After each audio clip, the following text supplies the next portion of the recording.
This series looks at ways of safeguarding and improving the personal safety of everyone on board.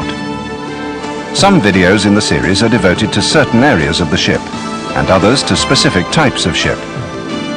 This video looks at what the senior management can do to promote and sustain good personal safety overall. Although it was filmed on board petroleum carriers, the issues covered are relevant to all ships. The obligation for safety on board falls on everyone involved in the shipping operation, from those on board to those in the shore office. Mr. Richards, can you tell us about your seagoing experience? Safety must become a prime issue, and the onshore management needs to take the lead. When I was a cadet, I was the shore office must select seafarers of the proper standard for the ship, thoroughly checking health, qualifications and experience. General cargoes, well, third mate, then second mate on general cargo vessels. Yeah, I don't actually see any endorsements here at all for tanker work.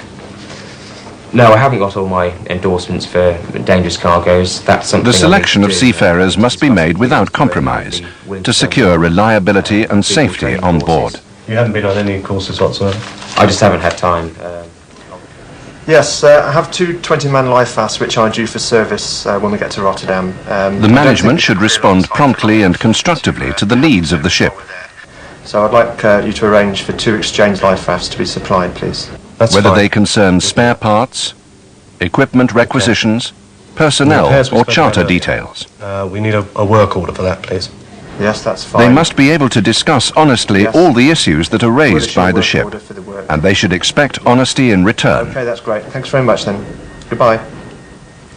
For safety on board, good operational procedures and reliable management controls of them are required. This is the objective of the International Safety Management Code, the ISM Code, which has been incorporated into the SOLAS Convention. The ISM Code establishes an international standard for the safe operation of ships. Its safety management systems will become the central feature of shipboard safety management. The ISM Code will ensure a high priority for safety in a ship's normal operations. The basic procedures for all these, such as bunkering, discharging and ballasting, will be found in the ship's manuals, with the safety procedures and safety checks built in. After the last drill we had, it was mentioned in the workshop. All departments must participate fully in the safety committee meetings. But there was a deficiency or a lack of knowledge with the startup procedures. This was particularly the checking for an airtight seal, wasn't it? Yeah, that's correct. Just a matter of giving us a chance to do some training, some officers. Everyone should evaluate their procedures. Have there been any recent near misses on your ship? Okay, Pat, what do you think? I think it's perhaps better if we have them split up into smaller groups. Yeah. Okay, well, if we have yourself, Bernie, and the chief officer, that will be 3 groups. Make sure that all recommendations include an action plan detailing who's going to do what and by when. So we'll go for it tomorrow morning. The safety officer must follow up the plan to check that action has been taken. Your safety committee meetings and all its recommendations should be reported to your head office. Yeah, with regard to the ideas and things that have happened on your ship may well be relevant to others in the fleet. So I think we can add a footnote at the bottom of these of the minutes to say that has been done before I send it into the office. Okay. The ship's manuals are likely to include procedures for many different operations, from cargo discharge to pilot boarding arrangements, and possibly even for rare procedures, such as helicopter operations. But inevitably the need will arise for procedures that are not covered in the manuals. Then risk analysis of the operation will need to be carried out. We've got this emergency fire pump. It's going to need taken out the tank for overhaul during the week. Anything we've got to bring up with regards to safety? Well, this is a tank which hasn't been opened for a long time, so we'll need good ventilation, Mike. Okay. How long will the job take? The shipboard management team, the senior officers, must meet in the planning stage to consider every possible hazard that could result from things going wrong. Only through thorough planning can accidents be reduced. We're talking here about a half-ton lift. Right. So we're looking for chain blocks down the bottom at half-ton and also sufficient on deck itself. The likelihood of any hazard is evaluated on the basis of past experience. The hydraulics. Something else to consider, Michael, will be to reduce the IG pressure. Yeah, we'll do just previous temperature, then I'll drop it down to minimum. Then, steps are incorporated in the operational plan to minimize the possibility of the risk. Check all the gases up, it's okay. As long as you take that out. The operation is then supervised to ensure that the procedure, with its operational safeguards, is carried out as planned. There you go. Hello, Martin. Yeah, that's 2 men going down 6 port now. It's Bernie and Jamie. 2 men down 6 port. Aye, aye. Okay. Good safety planning and supervision are essential. This includes setting a good example. It's often the senior officer's personal attitude to safety that determines the crew's attitude. If they see that safety is important to you, then safety will be important to them too. Take a moment to praise those who are following safe working practices. Positive reinforcement is an effective way to promote good behavior. Incentive and reward is a key element of management. Accidents happen for a reason, very often as a result of an unsafe act. Many officers are familiar with the injury pyramid, which shows that for every fatal accident, there are several serious injuries, many minor injuries, hundreds of near misses, and thousands of unsafe acts. The only way to reduce the number of injuries is to reduce the number of unsafe acts. Day to day, this must be the aim for every officer. Just glancing at an operation and simply handing over the permit to work is not good enough. Not an effective approach. Here's the right way. I've got your permit to work. We'll just check through this to make sure everything's okay. You must check not only that all the right equipment is in place, but also those carrying out the task know what they're supposed to do and how to do it safely. Lack of supervision is a factor in a large number of accidents. Make sure that you are delegating your responsibility to a suitable person before you leave. Even regular procedures can present problems. Lifeboat drills and fire drills, for example.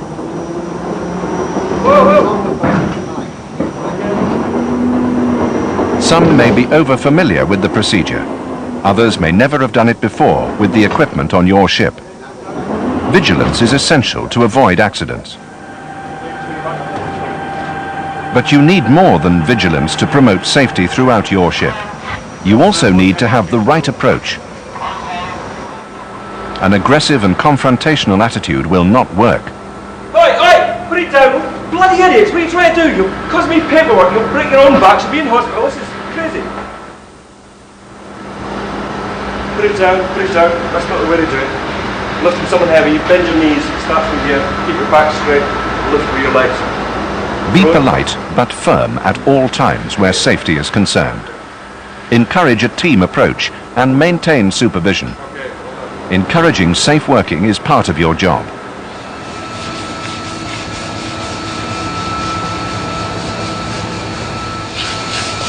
Have you seen the goggles? No.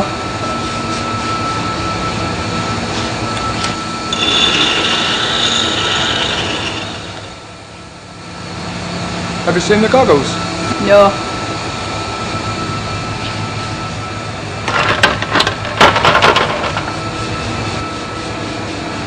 Could you make a hook for these and put them up there? Yeah, okay, sure. I'll do it as soon as I finish this. Okay, thank you. An uncompromising personal example promotes safety in those under your command. One of the foundations of safety is the regular inspections by the safety officer. The inspections need to be done in plain view. It's the safety officer's responsibility to minimize the chances of an accident occurring. He must spot minor lapses in procedures and equipment before they cause an accident. There is no shame in finding a fault. The only shame is in not correcting or reporting it. Note every fault. This will provide a record that can be checked later to ensure the fault has been put right. The objective is not to catch people out, but to encourage them to think about safety and to point out any potential risks to them. Reinforce their safe working practices. Please see you wearing all your safety gear. Well done. Everything all right, sir? Thank you. Even if you do everything right, there still may be accidents.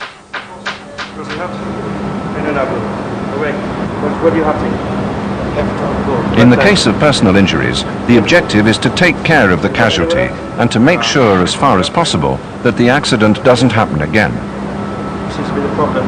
Seems to be his left ankle that's had to twist those. A decision needs to be taken as to whether the ship will require outside assistance. Your legs, you can move your legs, Admiral. Are the ship's own medical resources sufficient?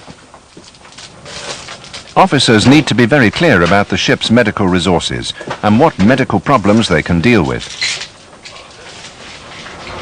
Officers must be trained in using these resources and be aware of their limitations. How's that, Abdul? Is that too tight? It's okay.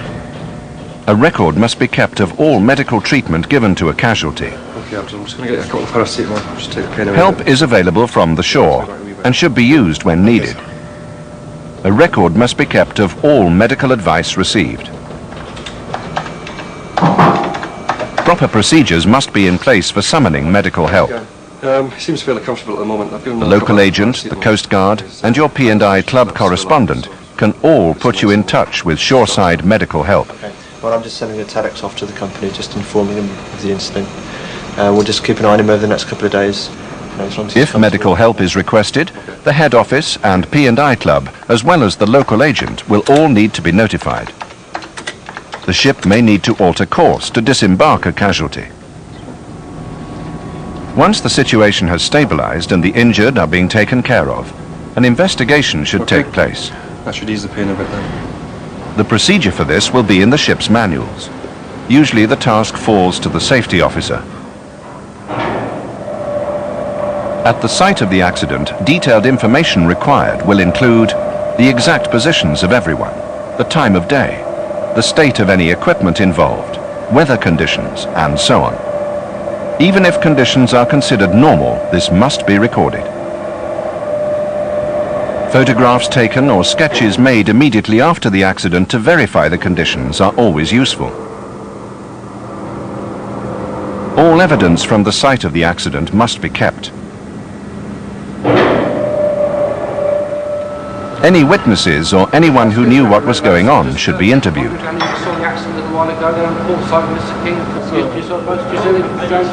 These interviews should take place as soon as possible after the incident, before memories fade or alter. The names and, if necessary, the permanent home addresses of all witnesses must be recorded for reference. Just to explain to me exactly what happened, you know, what you saw in the... Well, he was doing some surgery around this bulkhead. So he started to stretch his hand to do some surgery before. The witnesses should be encouraged to talk without interruption. Avoid asking them leading questions in the first instance. You may want to ask questions to check the facts at the end of the interview. Was it made fast or anybody holding it? Nobody holding it. Nobody. So, would you like to tell me what happened, please, Abdul? I used the ladder and climb up.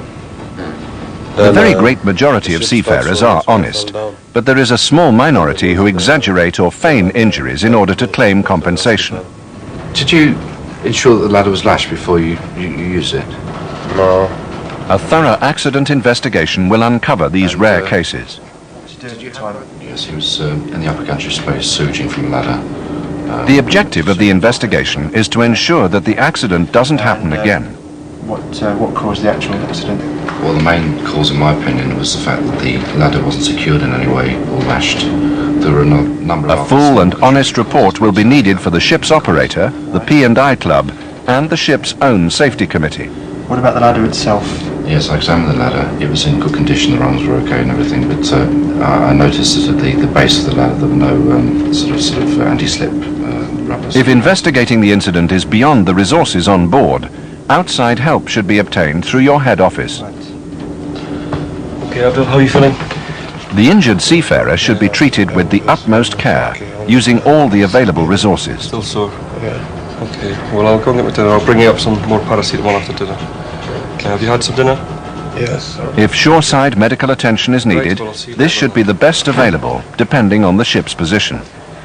If it turns out to be a broken ankle, I think he's going to have If to... the injuries are serious, the families should be notified as soon as possible, either by those on the ship or those ashore. If you could inform his family that he'll be coming home from the discharge port in about 3 days' time. Never neglect an injured man. Hello, Abdul. His livelihood and future may be at stake. Treat him as you would like to be treated were you in the same situation. And you can x-ray your foot and find out if it's broken or not. Can you tell me how he is, please? If an injured crewman has to be put ashore, both the master and the shore office are responsible for maintaining good follow-up. I see, yeah. The ankle is broken. They must find out what's happening and confirm that the proper care is being taken of the seafarer.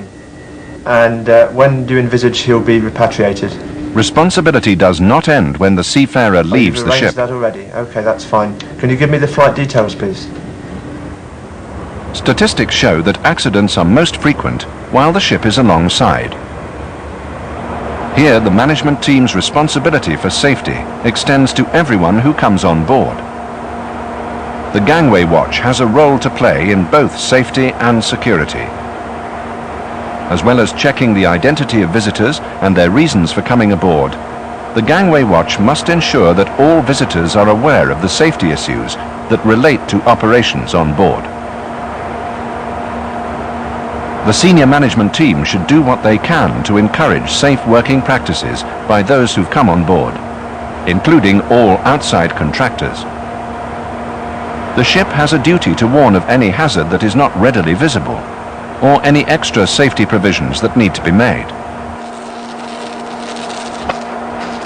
A common cause of shipboard fires is shore-based contractors who are not versed in the risks of hot work on board ship. You need to check that they understand their permit to work, they keep to the proper procedures, and that a fire watch is in place at all times. Alongside, attention needs to be given to good housekeeping. With people unfamiliar with the ship on board, all obstructions and spills have a much greater potential to cause accidents. Everyone must keep their eyes open to potential accident risks. Although there's a lot to do, it's important to remember to reinforce all safety actions by your crew. Encourage them to work safely. All the ship's company are under pressure in port, but it's essential that the ship's management team do not pass on this pressure to those working under them in such a way as to compromise safety. Yeah, you can do the lights, and when you finish the lights, if you have a quick check round of the ropes, please. Okay. Thanks a lot. Officers should be aware too of the risk of drugs being brought on board. Okay, I'll check your wardrobe. Anyone who suspects that illegal drugs are on board must immediately report their suspicions to the captain or another senior officer. There may well be random tests made by outside agencies for alcohol and drugs. Ship's breathalyzing equipment must be checked to protect the crew after any incident. Keeping a shipping operation safe takes management commitment. The head office plays a big part in their approach to safety issues on board and in crew selection. The shipboard management team need to put into practice the safety management procedures established in the ship's manuals. They need to keep up to date their knowledge of risks in the marine environment. Their personal attitude towards safety is the major factor in governing safety on board the ship. They must make safety an integral part of all operations on board. The only way to reduce injury is by reducing the number of unsafe acts. The senior officers must encourage those under their command to make safety their first priority in each and every procedure they carry out.